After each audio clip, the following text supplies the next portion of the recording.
Now, the NDC has snatched the Akwatia seat from the NPP in a keenly contested by-election.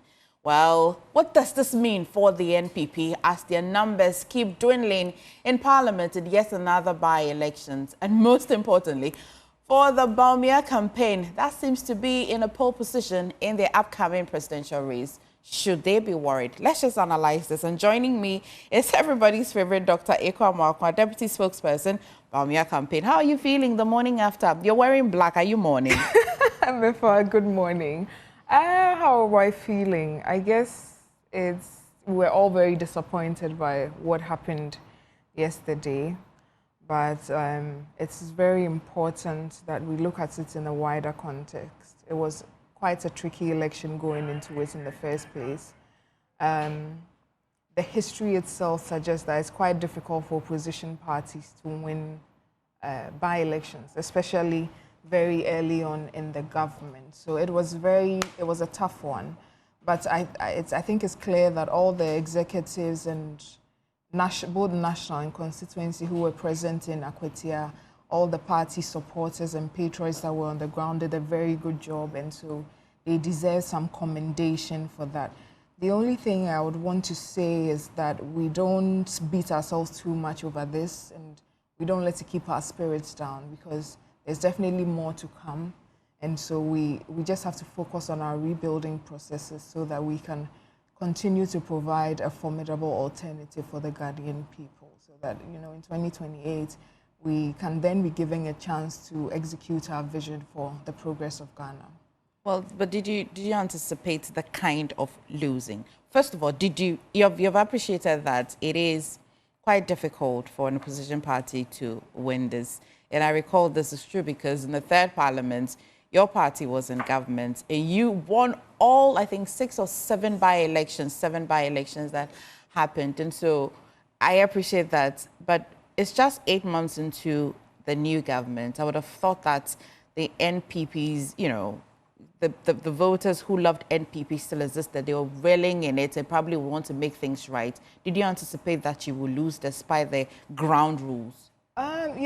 When you're going into an election, especially as a politician, you have to brace for all the possible outcomes. When going into any election, there's no such thing as a draw, even like if you want to compare it to soccer. You are either going to win or you are going to lose. So, of course, we had braced for both possibilities. But I was quite pleased, even I couldn't be in Akwatia myself personally, but the videos, even just by monitoring the media, it was obvious that the love for the party was returning. The people of Akwatia seemed to truly be in support of our candidates, Asumedu, and the party. So I was quite pleased with that, because it looked like the love was returning indeed. Even though we didn't get the outcome that we would have wanted, we respect the decision of the people of Akwatia. We know that the NDC went in there with a lot of lofty promises, just as they usually do. They started registering people for the apprenticeship program just in the week in the lead up to the by-election. They started constructing roads.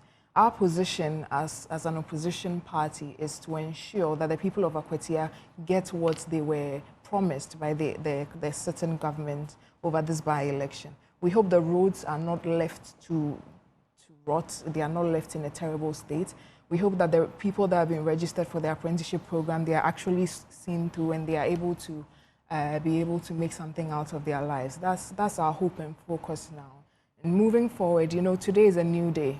The election was yesterday. It's very important that we continue to focus on our rebuilding process, because we cannot dispute the fact that over the last 8 months, from the last part of 2024, the party has received a few blows that can be very hurtful if you are a true believer, a true supporter of the party. So I do understand that a lot of people are hurt by this. I would just want to use this platform again to tell them that, this shouldn't dampen our spirits. There's way more ahead that can be done. Even just to give an example to set people's mind at ease, in Tripoli in 2009, after we lost the election, there was a by-election there that was occasioned by the death of our candidate as well. And, just because of the dynamics and everything, it was also something we lost. What this means is that we should take lessons out of this and just come back better. That is as simple as that.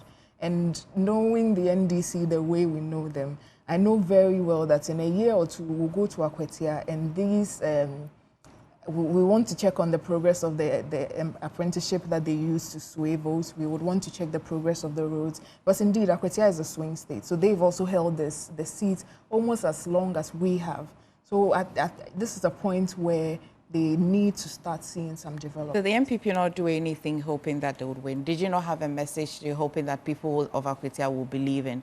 And why do you think that everything that the NDC did was to sway them, but your promises? Oh, the truth is we both go into an election with a heavy message to be able to win the hearts and minds of people. That's something that's done across the board. But the haste with which everything was done is what leaves some doubts in my mind, and because we've seen some of these things happen. Again, I'm sitting here hoping for the best for the people of Akwatia. Did this not happen in Ascent South? In our last by-election, yeah, but I think the roads were completed. So it's about seeing through. You want to see after what would happen after. It's about seeing through the lofty promises that were made. It's as simple as that. So it's not that it's a 9-day wonder. You went to put equipment, the drip equipment on the road, just to win their votes, and after it's left bare. That's the situation we do not want to see, because indeed the people of Akwatia have made their choice, and we have to respect it as a party. As a party, the day after, how are you feeling really? I think there's a general. Do you have a deja vu of 2024?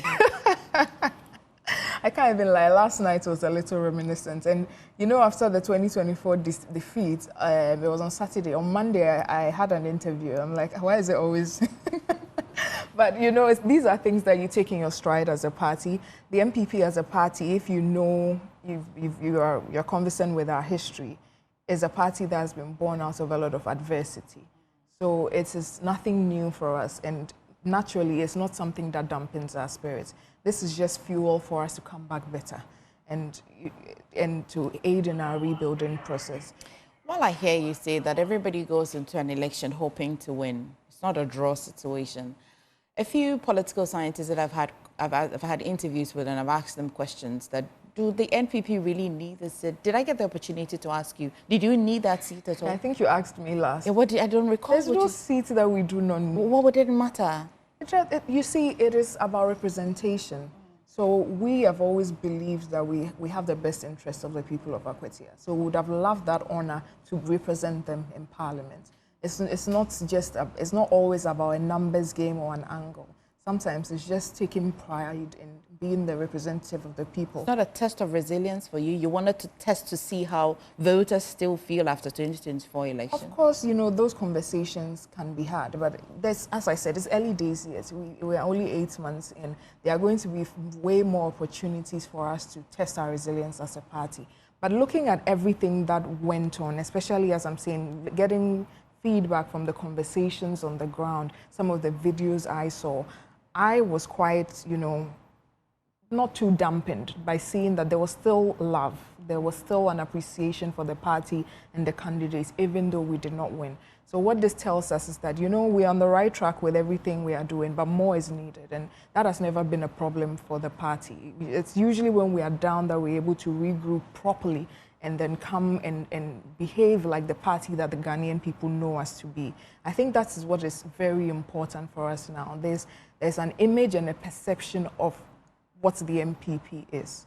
And over the years, where things have happened and it might have diluted a bit, it's very important that we are able to present to the Ghanaian voter that image of the party that they were so proud of, that image of the party that they held in high esteem. And I do think we are on the path to achieve that, even though we've had a setback. With this particular election? Yes, even though we've had a setback. You describe this as a setback? It's a setback, of course. What does the numbers tell you? Your candidates pulled a little over 15,000. The NDC's candidates as well pulled a little over 18,000. So I think it was a difference of a little over 2,000 votes. Yeah. It shows there's a lot to be done. The turnout as well was a little low in some of the places. You know, that's where you start to wonder if the huge police presence played a role. And you know, there's a time that we'll need to sit down as a party and sit and really try and determine what we could have done better. But I would not want to sit here and apportion blame, and I would very humbly plead with all our patriots to hold fire. This is really not the time for any form of apportioning of blame. I think everyone that was involved in the process really put out their best, and I can imagine that especially those who were in the front, people have been in Akwatia for over a month now, so the defeat would hit them, dare I say, a little harder. So to then want to apportion a lot of blame to them would not be fair. Again, it wasn't an easy thing that we were trying to achieve. You know, the historical data is there and backs the argument that it's quite difficult to win a by-election this early in a government as an opposition, because the people have that perception or mentality that to be able to get any real progress, their MP must be in the ruling government. So if that's perception and is a swing constituency, a constituency that swings both ways, then on the balance of probability, you can assume that they would want to give an opportunity to the person in government just because they believe they may get more development out of that, even though that might not necessarily be the case, because everybody gets the common fund. Yeah. If you look at the way voters vote in this country, sometimes they vote for the president and they don't vote for the member of parliament in their constituency. And I'm learning that when it comes to member of parliament, it really depends on who and yes. who it yes. is, how they can relate to that person. Yes. It may be early days, but are you taking a second look at the candidates that you presented? I think that would be a decision for the National Council of the party. They would have to look again. But I do not think the problem was the candidate selection. In fact, I think the whole process of ensuring that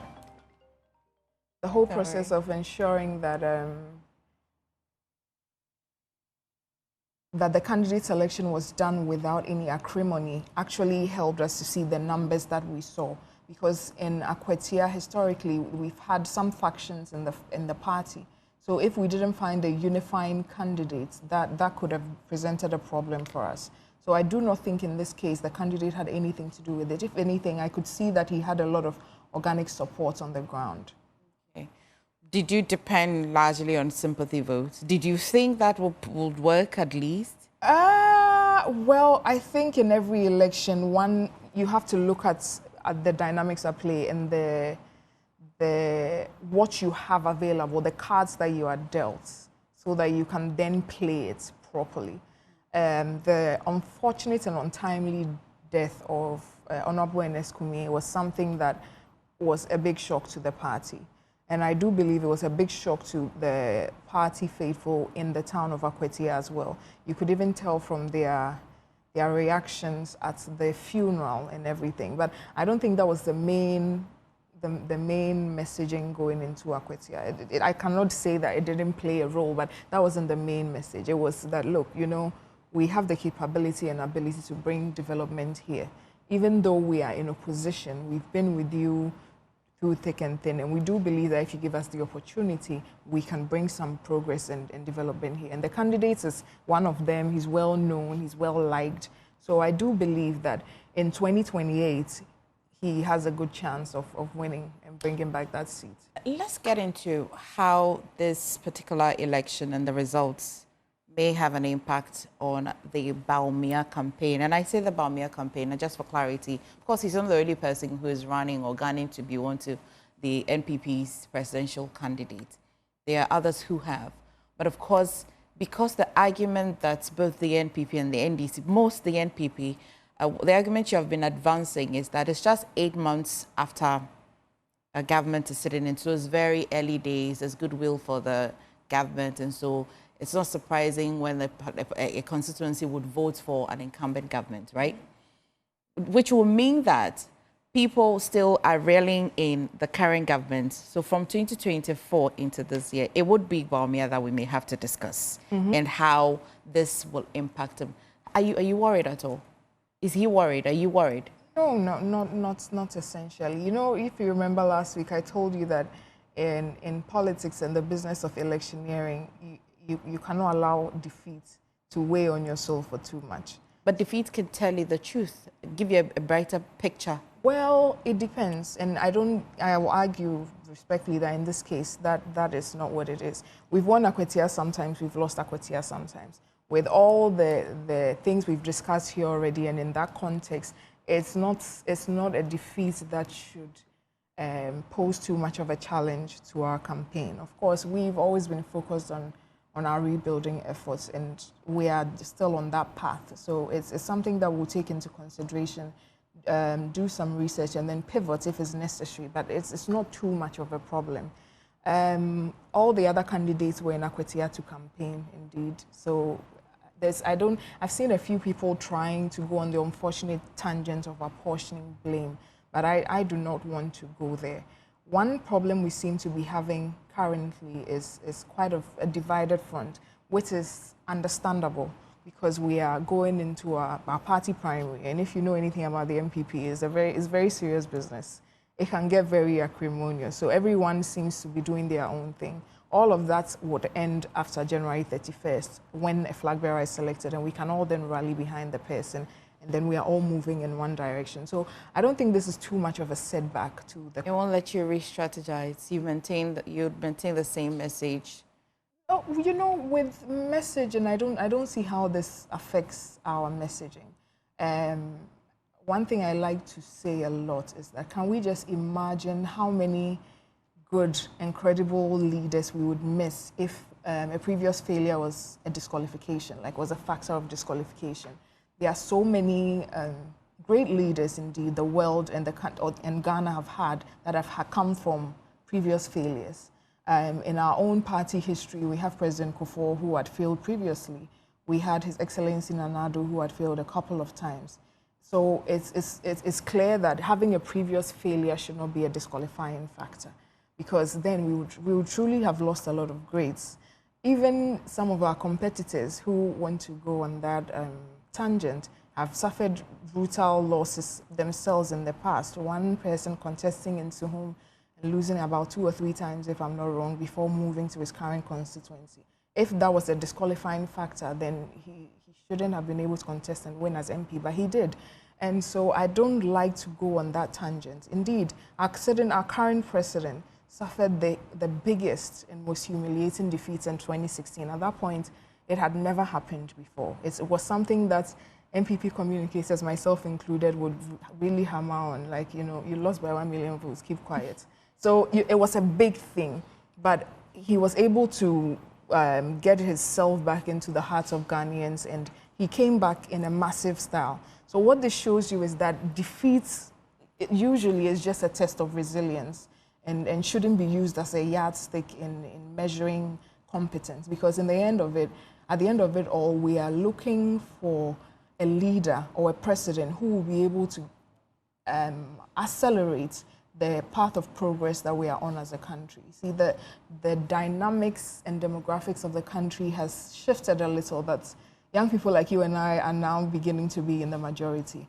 And so there's a lot more discernment, and, you know, we're a little stubborn as well. So have you looked at how Ernest Kumi's area, which is your stronghold in Akwatia, Wenchi and the likes, have you looked at the numbers? Do you think that MPP performed there as well?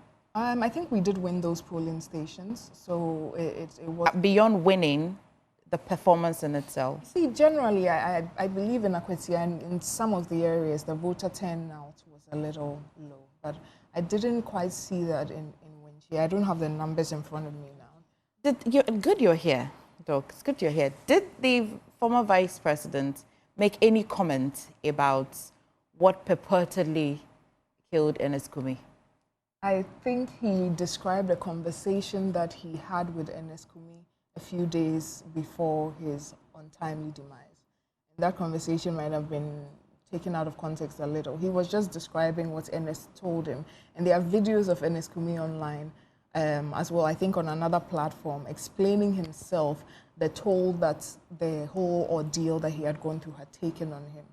So, yeah. The ordeal in terms of the petition in court against yes, everything that happened with regards to that seat. You know, the difference was not even small. It wasn't like a 200 difference that the NDC was fighting him over. At that point, it was about 2,000 votes as well. So he had to go through so much that there was a point that he had to be smuggled out of Parliament. You see, these are things that you cannot dispute or undermine. Why did he put himself, I mean, of course, we shouldn't be talking about, they say our tradition and our culture say, don't talk about a person when they have died, but where we are. But why did he put himself in a situation where he had to be smuggled out of Parliament? See, MFA, sometimes you have to live on principle. He had won that seat. He knew very well that he had won that seat. And in our political climate, it's sometimes you are required to fight for what you've already earned. Sadly, that's the case a lot in our parts of the world. But winning is not secret. When you win, we know. Yes. We know how you win and all. We all know that he had won, but he also had to fight to keep his place. And sadly, as I'm saying, it seems to be the case. Everybody could know this is A, but you would still get a lot of pushback on it. Are you able to say exactly what the Vice President wanted to say? Because then I think we're becoming notorious of when a person says something, we come back to say that it was taken out of context. Well, I think if we were able to watch that video, it would be very telling. He just narrated how the conversation he had with Enescumi, how he narrated everything he had been through, and in 26 days exactly, he passed. To what end? What was he hoping to achieve with the narration? MFA, this is a very serious question. There's no way I can know what is in the mind of my boss or what he was trying to achieve. But I think he was just trying to remind the people of Akwatia everything Enescumi had been through. And indeed, he was their immediate past member of Parliament. And that was one of the first times he was getting the opportunity to interact with Enescumi's people. So it would be important to share some fond memories, or especially like the last kind of discussion that he had with Enescumi before his untimely death. It's something we all do as Ghanaians, isn't it? Are you surprised at the way the Ghanaian people have taken the comments? I haven't really seen so much of it. Oh, then you must have been really busy with Akwatia, hoping to win. You know, it's a mixed bag. I've seen people, you know, explain and see the direction that the former vice president was coming from. And again, he's not the only person that pointed out the truth. You see, MFA, in these situations, it's not like he was saying something that was, you know, factual. He was just narrating a turn of events that could have led to the untimely passing. And this person, when he was alive, is on record to have said some of these things himself. Other people, that's basically the sentiments that was on the ground in Akwatia at that point. There are several videos that we've seen, I'm sure you've also seen, of people on the ground accusing the NDC for essentially tormenting Enescumi till the point that he died.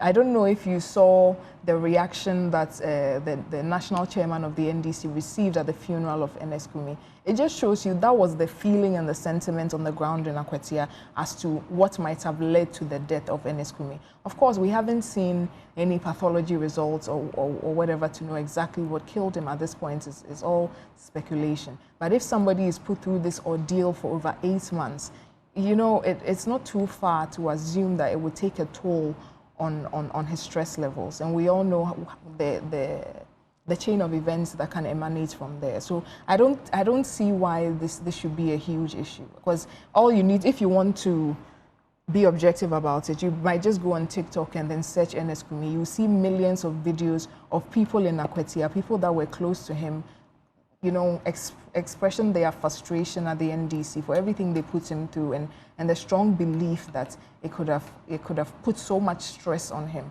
Yeah. And so you say that yesterday's winning would have zero impact on both the Bawumia campaign, the NPP as well. You'd say that? No, of course. It's quite easy to understand that the morale of a lot of patriots will be down.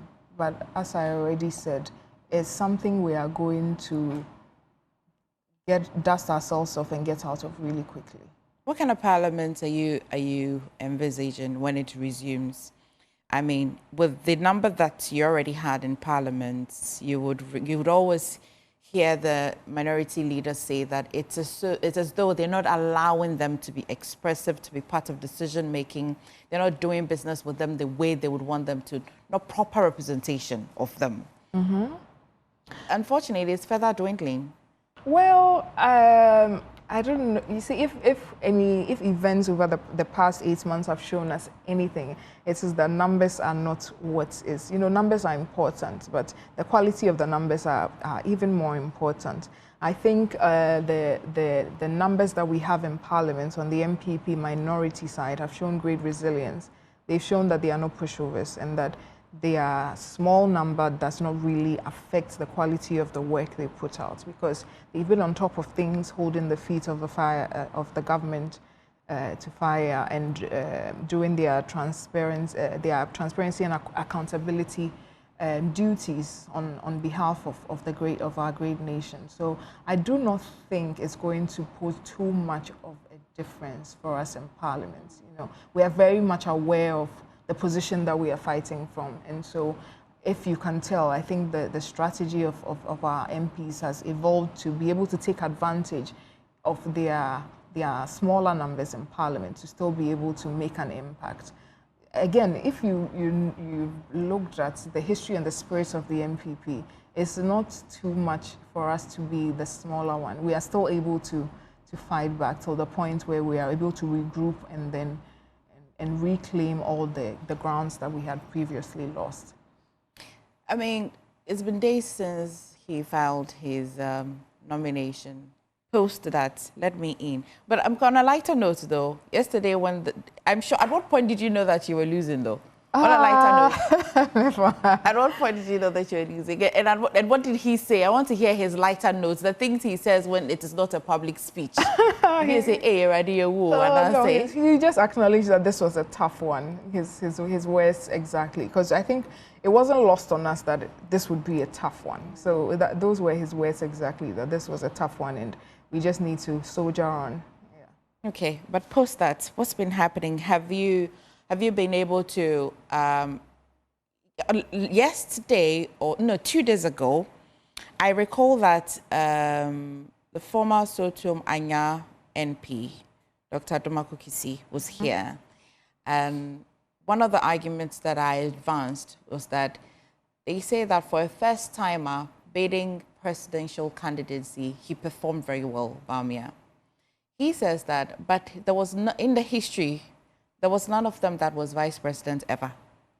Atamils was vice president? No, for NPP, okay. The hierarchy for NPP. So his performance, for him being the vice president and having to want to find the bid of being president, his performance was very poor. Because I hear the narrative, I can't pay. How do you juxtapose the sentiments of people like him and the other supporters as well? You see, firstly, that's why I wanted to point out that if we start to use a previous defeat as a yardstick, then Dr. Amoako Kisi's candidate himself would have also been disqualified ab initio. But that is not the expectation that Ghanaians have of us. It's very clear that 2024 was a very difficult year for all sitting governments. If you look at the data across the world, between 80 and 90% of them lost their seats in government, incumbents, that, as I say. And this can easily be explained away as, you know, in the aftermath of any sort of economic shake-up in the world, there's always casualties. And the casualties are usually the sitting governments, because understandably, the population is upset and they are looking for somebody to blame. Usually that blame is laid at the foot of the incumbent government, whether you are directly culpable or not. And that's something that as politicians we accept and we understand and we take in good faith. Because if by natural turn of events as well, something really happened and there was a boom, of course we would also, you know, seek to take advantage of that. So if it doesn't go well as well, you take that in your stride. So that being the case, it was quite clear that it was a difficult election, and also at the end of the 8-year cycle that we know in this country. Even in the midst of all of that, His Excellency Dr. Mahmoud Bawumia was still able to secure about 42% of the total vote cast. And with this issue of Akana Impe, I remember the last time I was explaining that it actually came up out of discussions and interactions with our party's grassroots. They, you know, you go talking to them, and let me just bring in a little key here, that they would tell you that, oh, they say, and they are thinking as grassroots members of the MPP is that, you know, this is a man with good character. that is not disputable. This is a man that is clearly intelligent. It's not disputable. This is a man that is clearly the most prepared for the job, and I would go into all of these one by one. This is a man that is definitely our most formidable asset, because you look at it now, and even as far back as 2020, the NDC had set their sights on His Excellency Dr. Mahmoud Bawumia. It was Nana-Addo Bawumia government. I don't know, I've not heard anybody say John Mahama, Nana Jane government. It's not as popular.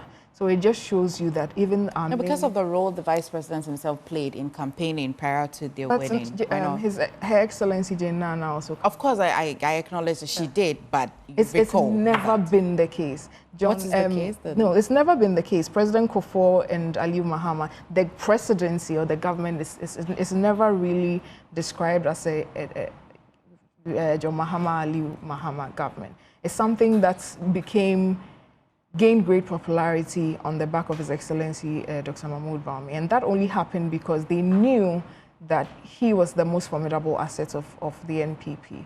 And with all of this, it's also clear to the party grassroots that he is the one that would be able to help us to win political power at the earliest possible time. So they came up with that whole Akana. It was something that came out of interactions with them, that we've already sent him to the polls once. It is quite clear that in the midst of everything that happened, with all the governments falling and everything, despite that, 42% of Ghanaians woke up and went to queue to vote for His Excellency Dr. Mahmoud Bawumia. So they must believe in his vision. So our job as a party, our job as MPP now, and if we are to present Dr. Mahmoud Bawumia, will be to consolidate that 42% that he got, and to then go out and then seek the support of the people that were disgruntled or for one reason or another did not really go out to vote. What do you say to people who say that yesterday's election is a confirmation of an outright rejection of the NPP party? I do not agree with that, because again, we've sat here and discussed the trajectory, the history, and all of that. So it will be very premature to say that.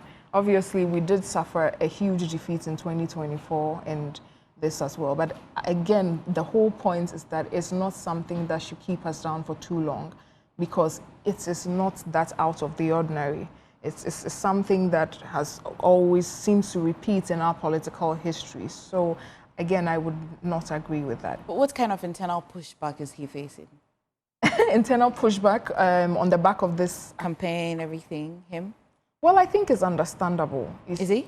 What kind? Everything is understandable, but which one has your attention? Because of, again, if you are the one in pole position, you are the front runner, you are the most formidable person, it's understandable that everybody will take jabs at you. So if you've been observing the internal atmosphere of the MPP, you see that His Excellency Dr. Mahmoud Bawumia goes out and he's speaking about his vision, because he's very passionate about his vision for this country.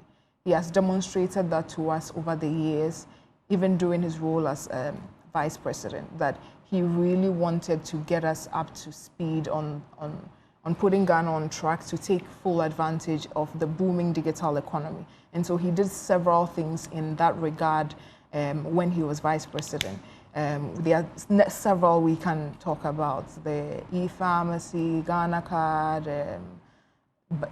mobile money interoperability, buying the prepaid on your phone. See, these were all sort of building blocks to be able to move forward with his vision of plugging Ghana into the digital transformation that the world is experiencing, so that we can then begin to harness high-value jobs out of this whole ecosystem. So you can see that his vision is clear.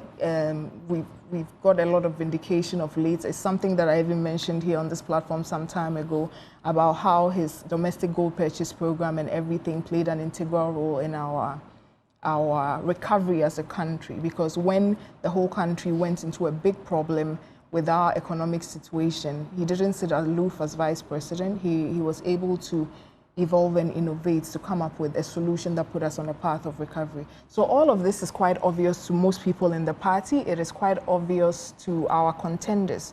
And so I would say that it looks like they are struggling to come up with messages. And so whenever they are given a platform, it is beginning to look like they take aim at him, which to me is a little worrying. But again, it's a democracy, so it's expected. So it is something that they take aim at him. He's a human being. You see, we're all human beings with blood running through our veins. Nobody wants to wake up every day and see that they are being lambasted.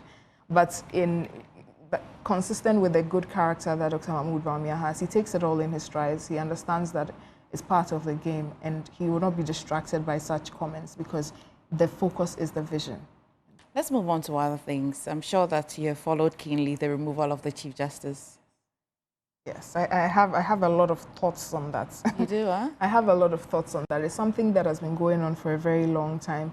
From the beginning of when all these processes were initiated, it was quite clear that the NDC had a premeditated plan to take out the Chief Justice.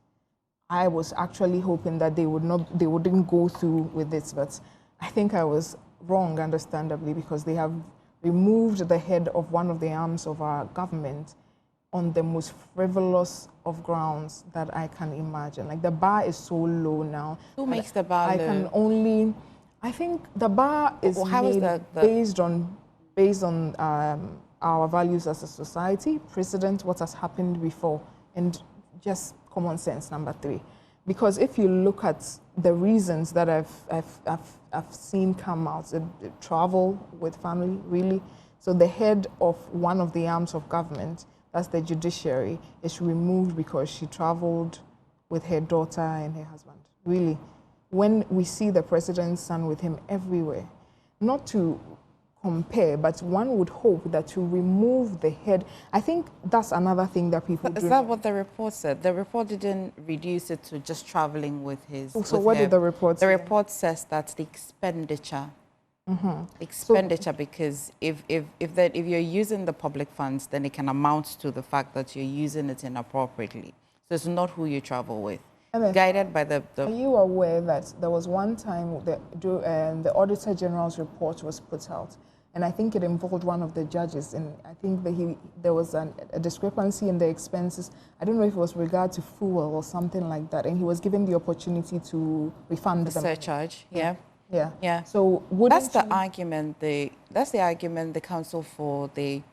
Now it's hard to say former Chief Justice. Yeah. So but that's the argument that former Attorney General Ekua Amoako is saying, that the bar is low. The Auditor General, why not surcharge here? But then the question would, legal minds will just kick in quickly. If you're asking for a surcharge, one, it means that you're prescribing the kind of punishment that should be given to you. That's one. Because even the Auditor General is bound to ask for a surcharge. That's one. But is that not an admission? Is that not an admission? If you're asking for a surcharge, then it means that, yes, I may have used funds inappropriately. Okay, Emefa, let me put this conversation in context, because sometimes I think it gets lost on us. And there's also a deliberate attempt to compare it with what happened with the removal of the EC chair. But let me sit here and remind all of us that they are not the same. We live in a democracy, and for that to function properly, we've all decided that we'll have 3 arms of government: the legislature, the executive, and the judiciary. For them to operate properly, they have to have some sort of independence and oversight over each other. So you would expect that the benefits that one person gets should be sort of the same across board. You cannot expect that the cause for removal of one of the heads of government would be reduced to something as simple as that, especially in the case where a surcharge can be done. What becomes the grounds for it? And one thing I was asking a friend of mine, that I'm pretty sure that if we are to go back and review the travel of all our former Chief Justices, we will find some discrepancies. It is very, very clear that this was just a calculated, premeditated attempt by the plot by the NDC even before they came into government. It looked like this is what they wanted to do, and so they found a way to do it. The charge itself is frivolous, and it's not worth the paper that it was written on. And I don't know how the NDC as a political party would want to do this, because it reminds us so much of their own tainted history when it comes to judicial matters. it leads one to wonder what their obsession with the judiciary is, because we were all in this country, I mean, some of us weren't even born, when that very unfortunate incident happened with the High Court judges. And this is something that most people's brains naturally link with remnants of the PNDC, which is now the NDC. And so for them to again come and be the first government in the history of our country, whether Fourth Republic, Third, Second, or First, to remove a certain Chief Justice, I don't think it's no small matter, and especially over this kind of issue. Okay, so many are asking that, is this rule of law? Because then if you look at rule of law, the tenets of it, that does she being the Chief Justice insulate her from whether small or big misconduct? These are just sentiments of people asking that, how big should it be? How big should a misconduct be? And of course, the people, we also acknowledge that people say that the stated misbehavior or misconduct is too ambiguous. Too ambiguous. In fact, if they had even written something and we're not clear, then we'll say it's even ambiguous. In fact, there's nothing to put there. Yeah. So doesn't that show just how mischievous this whole thing is? So then the question is that, but for the president or the political party before election saying that we will do this, and I don't recall they say they'll remove the Chief Justice. They will reset the judiciary. The recess the judiciary. The president himself didn't say that, but leading members of the NDC record to have said it. Okay, so resetting the judiciary, I don't know how we have limited it to the Chief Justice only, but the question is, but for those comments, will we be having our discussion based on the provision in the Constitution? Put in context, and you see, there is an exercise of discretionary power when the prima facie case was found by His Excellency the President. How? Because when you are determining such a case, you are supposed to do it without bias. It's supposed to be not capricious. On him? No, on finding the prima facie case, you are supposed to not be biased in that determination. Of course. And by the admission of the government, leading members, the president himself, that I'm going to reset the judiciary, you can see a pattern of bias emanating from there. So just from there, ab initio, there was a problem because you didn't do this out of nothing. There was a clear bias there. If the Constitution didn't, if we didn't find ourselves, if this provision in the Constitution was not, quote unquote, too maybe weak, would he be able to go through with his decision to want to reset? We can have a conversation about how tight the constitutional provisions are, but the truth is, MFR, we've lived with this constitution since 1992, and nobody has used it to remove a Chief Justice. Has there been occasion? Has there been occasion? We cannot be sure. Nobody has wanted to do it. I think that's what it is about. And you see, the law is written, but it is very much malleable in the hands of people. So if you want to do something, you would find a way to do it. And clearly that is what happened in this case. I came into some information coming into your studio, actually, that there's been a determination like this. Well, not a Supreme Court judge, another judge where a petition was brought and even a tribunal was formed and the recommendation was removal. But the president at that time in 2015, His Excellency John Mahama, did not action it. So at that point, we can say he erred because now they are trying to tell us it's automatic. So all I'm trying to prove is that there are other precedents we can compare this action. Yes. All I'm trying to say is that this was done because this is what they wanted to do.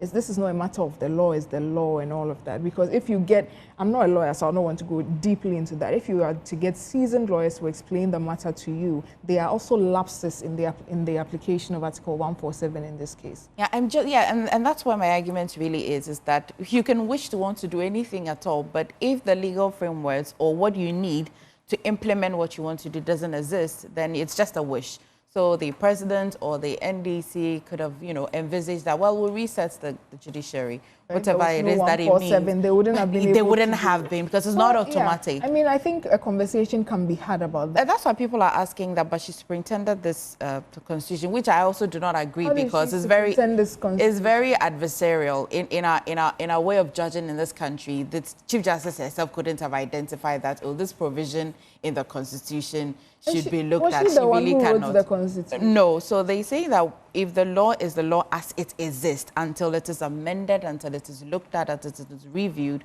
we may have to use that same law to apply for person A and apply for person B. Yes, and the argument is that in the application of Article 147 itself, inherently, it was problematic. So it's not a clear case of the law is the law, we've just done what the law says. No. The argument is that in the application of Article 147 itself, it didn't exactly follow the due process because of that clear case of bias that existed there.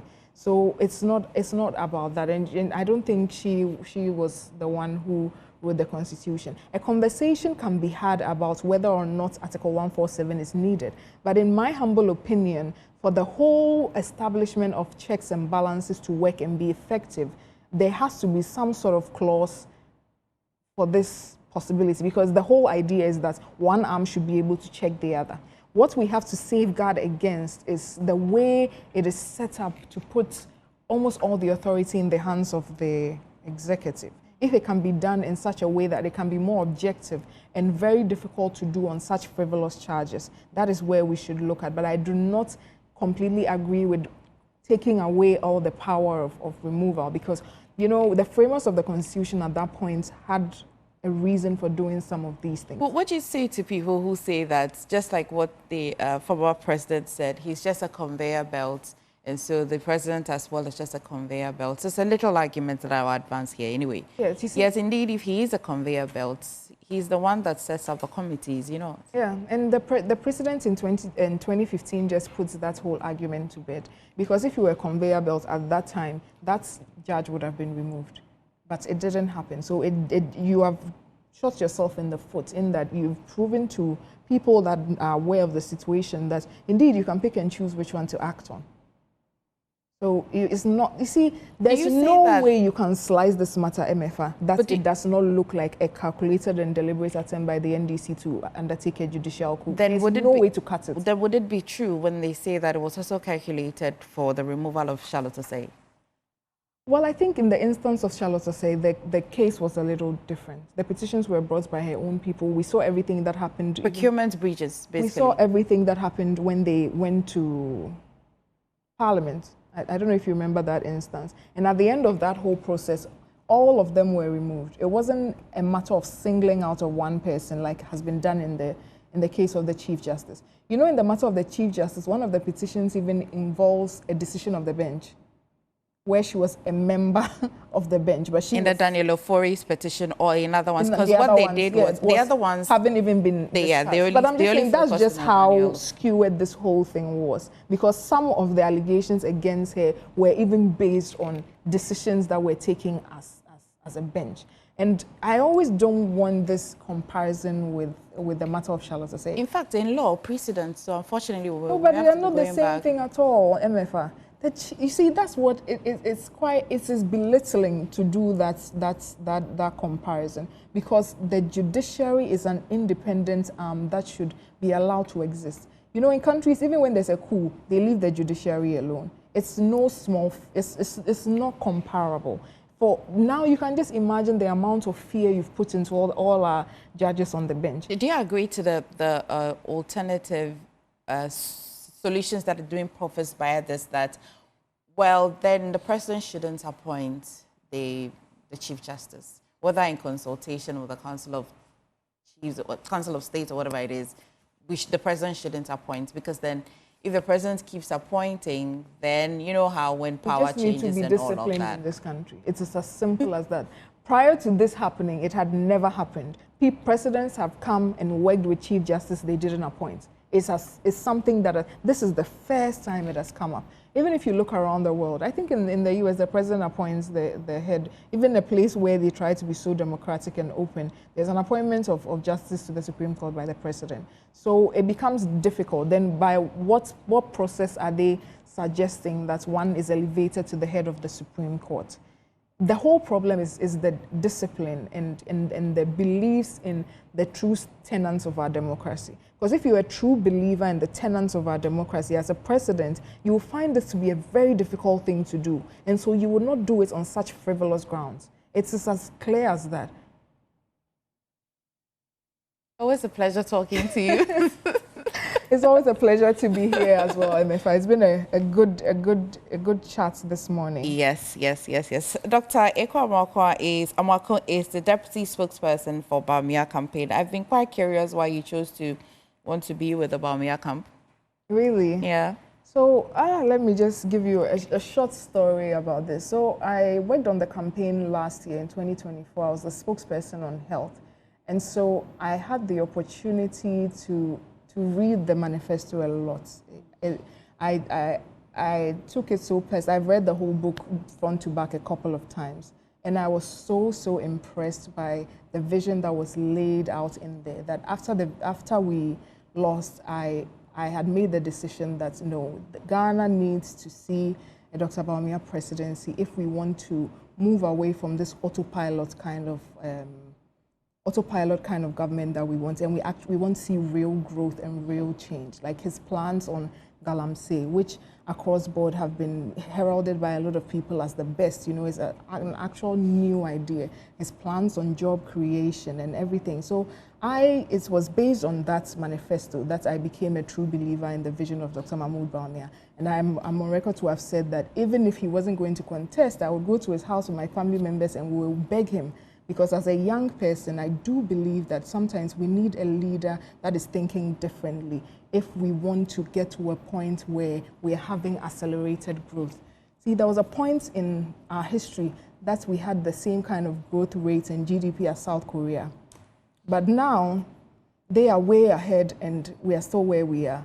And if you study the trajectory of their history, it's quite clear that it was one man that came and said, no, we are doing things differently, and was able to create an economic situation where private sector was thriving so much that GDP of South Korea, one company contributes so much to it, and it was a deliberate action by one man. We'll do this another time. So I do believe that one man for us is Dr. Mahmoud Bawumia, and so that is why you're such a sweetheart every morning. Thank you. Thank you for joining us. You're watching the AM show. Please stay. We'll be right back. Wish we had more.